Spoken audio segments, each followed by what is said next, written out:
today we will discuss the concept of value chain, which is one of the most important topic in entire business management. In fact, the amount of PhDs I've guided, I have almost told each and every student to add value chain. It's the way, it's a sequence of activities that an organization has to go through for adding value at every stage of a business process, at every stage of a function. So there are basically 5 primary activities and 4 subordinate activities of value chain. The 5 primary activities are inbound logistics, which is receiving raw material, then inventory management of the raw material, stacking the raw material, then dividing it into the class A, B, C, whatever. And so inbound logistics is the raw material is received in the organization. Then comes operation, transforming the raw material into finished products. Third is marketing and sales, which means, segmenting, targeting, positioning of the product or the service of the organization. The third activity is distribution, which means taking the finished product or the service to various wholesalers, retailers, the marketing channels. Fourth activity is sales and marketing, which consists of segmenting, targeting, positioning the finished product or service to the market, to the chosen market. And the last activity in the primary category is after sales service. Now, these days, organizations are paying a lot of attention to after sales service because they have realized that customers' feedback is very important and it's very relevant for improvisation of the product or the service. Now, these 5 activities, primary activities, are supported by firm's infrastructure, which means accounting, finance, R&D, and the other activities. The organizations need to do R&D 365 by 24. They have to keep innovating their products, services. New products come in the market, so organizations need to update themselves, keep in competition. So R&D, accounts is very important. Then costing, finance.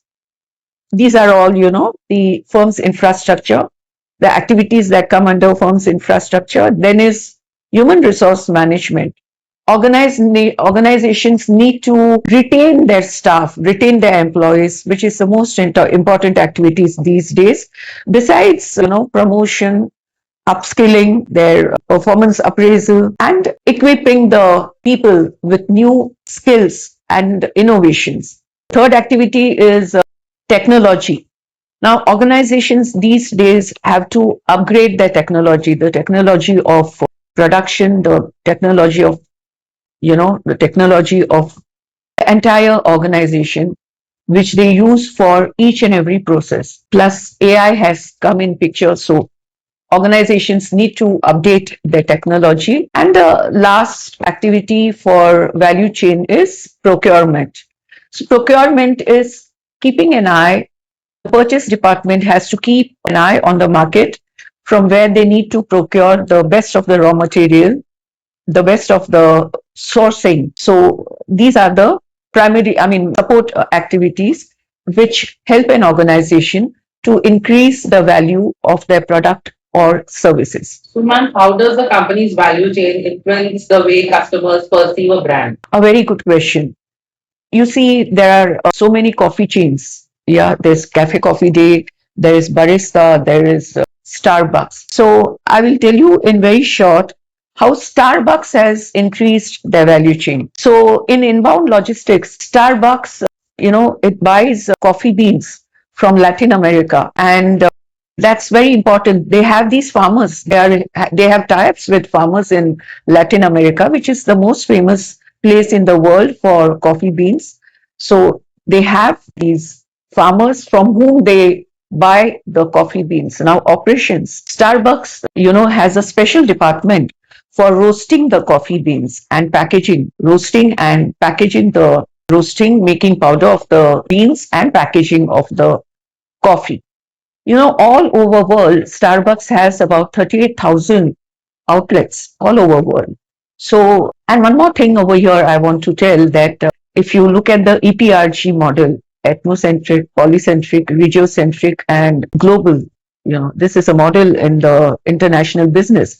I think Starbucks is polycentric and geographic. They have a presence all over world, and whichever country they go to, they adopt the culture, they adopt the likes and dislikes of that country, because customers are, they are into a service industry, and customers are very sensitive when it comes to beverages. So they, in operations, they roast the coffee beans, they powder it, and they pack it for all 38,000 centers all over globe that they have. Then comes distribution.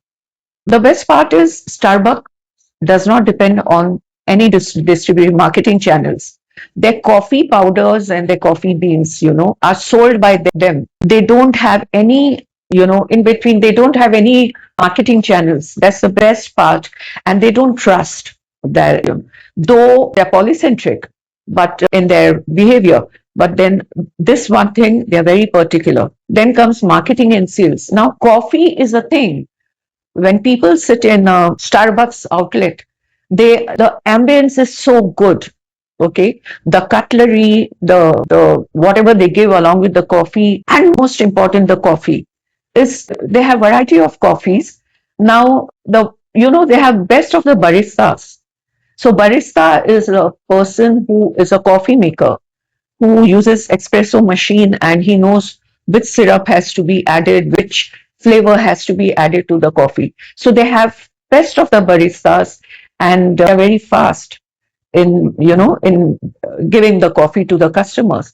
Now these outlets are so cozy that most of the important business discussions and private discussions, they happen in these Starbucks outlet. And the after sales service, they make it a point that they will take a feedback from each and every customer.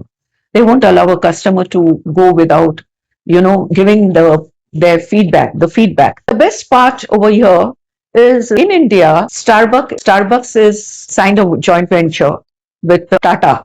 So Tata and Starbucks together are, it's a big name in the Indian coffee market, in Indian beverages market. So after sales service is very important. They make it a point to not only take the feedback, but also work on the feedback. Now, these primary activities are supported by firm's infrastructure. So they use a ERP software at Starbucks for the accounting, for the finance, for costing. They use it for the entire, inbound logistics to the procurement. They use a ERP software. So, and the technology, they have best of the espresso machines wherever they open an outlet. Then comes people. Starbucks is an organization which gives most importance to their people, their employees. They are very prompt into, they hire the best from the hospitality industry, and they prefer people working in Taj. So if somebody has worked in Taj Mahal, any Taj hotel in India, Starbucks gives them the first preference, because Taj is the best hospitality in India. Then comes technology. So I told you, they have best of the machines, they have best of the baristas to work with them. And last but the least, procurement. Starbucks procures the best of the material.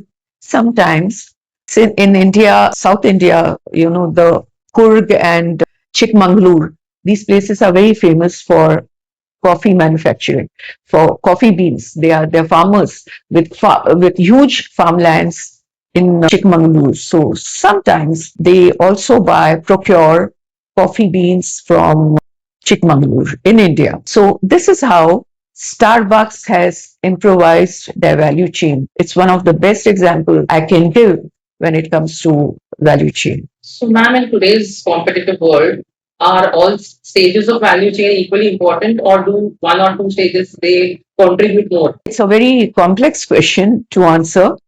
Each and every function, if you look at business management, these 9 primary and supporting functions. These 9 functions are taught in management. So we have marketing, finance, HR, IT, and operations. Now, if you look at the support, the support activities, firm's infrastructure, that also consists of finance, specialization in marketing, specialization in finance, specializations in HR, so on and so forth. Then people skill, employees. HR today, Gitika, plays a very pivotal role in all specializations of MBA. Okay.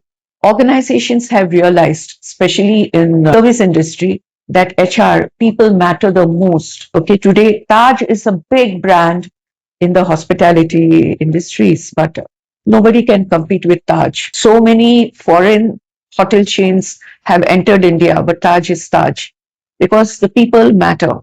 The entire Taj Mahal employees, the Taj Hotel employees, they give the biggest preference to the customers. They go out of their way to make the customer, happy and satisfied. Then comes technology. Organizations have to, in business management today, we have AI analytics, we have finance analytics, we have HR analytics, marketing analytics. So we have these additional courses because everybody has to be updated with the AI. Without knowledge of AI, organizations can't move ahead. And last is the procurement. Each organization, whether it's a spa, it's a beauty salon, it's a hospital, it's a would-be restaurant, it's a Uber, Ola, procurement is so very much important, which depends on customers' feedback. So customers' feedback is important. If you ask me what's really important in today's world, when it comes to service industry, even in manufacturing industries, customer service is very important as of today. And the second is procurement. These 2 activities are, in my opinion, very important. So that's value chain, and it's one of the most important topic in strategic management. Today we call it corporate strategy. In fact, in entire business management, value chain is the most important topic. And kudos to Michael Porter for coining this concept. Thank you.